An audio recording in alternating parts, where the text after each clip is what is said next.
How's it going, everybody? So today I'm back with another Netflix review. This time around, it's the film Extinction. I guess that Netflix really likes buying these sci-fi films from different studios because this heavily falls in the sci-fi genre, and once again they bought this, as a straggler from another studio, just like they did with Cloverfield Paradox and Annihilation. This time they bought this from Universal because Universal was going to release this back in January, I believe, in theaters, a theatrical release and all that.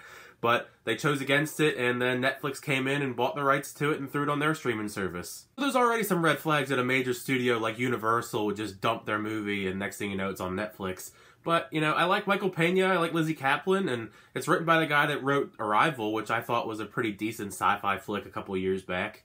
But anyways, let's just dive into my thoughts. After checking out Extinction, I kind of can see why Universal just dumped this and Netflix picked it up, because it's competently made and it's well acted.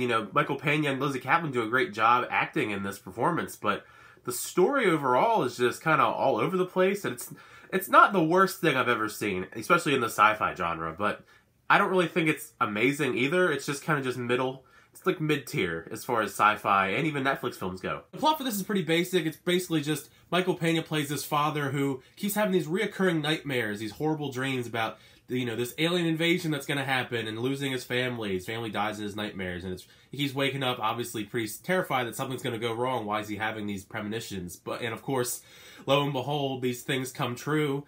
Alien invasion happens, and all hell breaks loose, and he's got to fight for his survival. As far as positives go, Michael Pena and Lizzie Kaplan are the highlights of this film. Mike Coulter's in it as well, even though he doesn't really do that much in the film. But Michael Pena, most people know him as the funny guy from the Ant-Man, the Ant-Man and the Ant-Man the Wasp series, but he actually does do a really good job in serious roles. I mean, he's been in, Crash and many other films, but he can play serious roles. I just feel like a lot of people don't realize that, because that's kind of what he's known for, is being, the funny guy in this and, Chips and other stuff. But he actually does a pretty good job with the material he's given as this, kind of troubled family man kind of type that's trying to work between, well, he's in the artificial intelligence field, and he's also trying to balance work life and his family and these horrible nightmares he keeps having.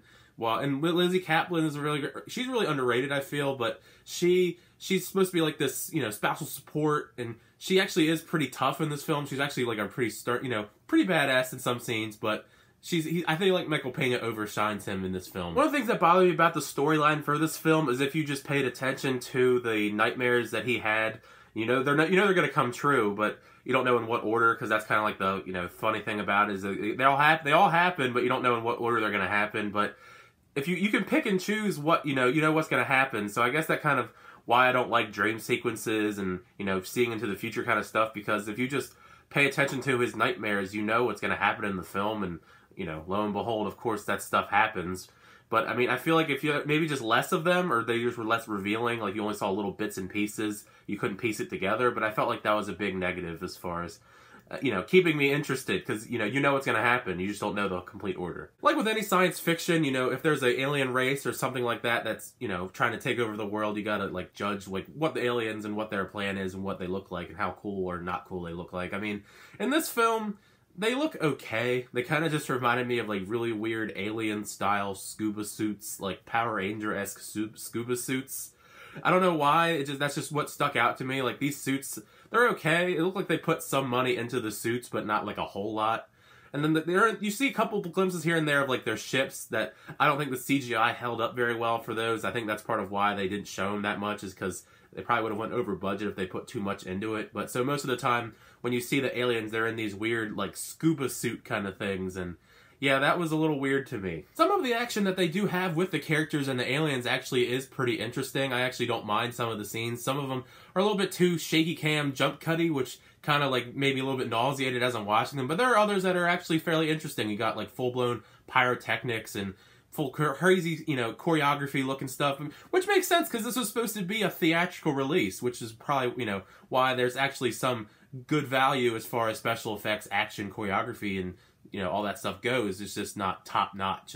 That's why it's on Netflix, I guess. I don't want to go into spoilers, but I will say that there's a twist probably about 45, 50 minutes before this film ends, and if you've paid attention to his nightmares and some of the plot details in the beginning, you could probably see it coming. It's not the most over-the-top, crazy, never expected twist you've ever seen in a film before, but it was okay. I mean, it was okay, I guess this is where we're going with this film. This is the message that they want to portray, which I thought was odd, but at least ambitious at the same time.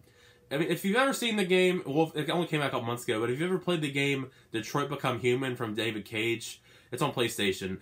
I felt like it was very similar to that in some regard. If any of you have played that game, you'll know what I mean as far as that twist goes. But if you haven't, definitely don't look it up, because then you'll know what the twist is. But yeah, it reminded me a lot of Detroit Become Human. But yeah, I felt like this film was kind of just like a mixed bag. It wasn't horrible. I didn't love it, though, but it was serviceable. It's in the middle. Like, I like sci-fi. It's not the worst sci-fi thing I've even seen this year. It's just, it's okay. It has some good performances. It has some pretty great action in certain parts, but not overall. Plot's really kind of predictable and not that great, but I think most people would have at least somewhat of an enjoyable time watching this. It's only like a little over an hour and a half, so you're not wasting too much time.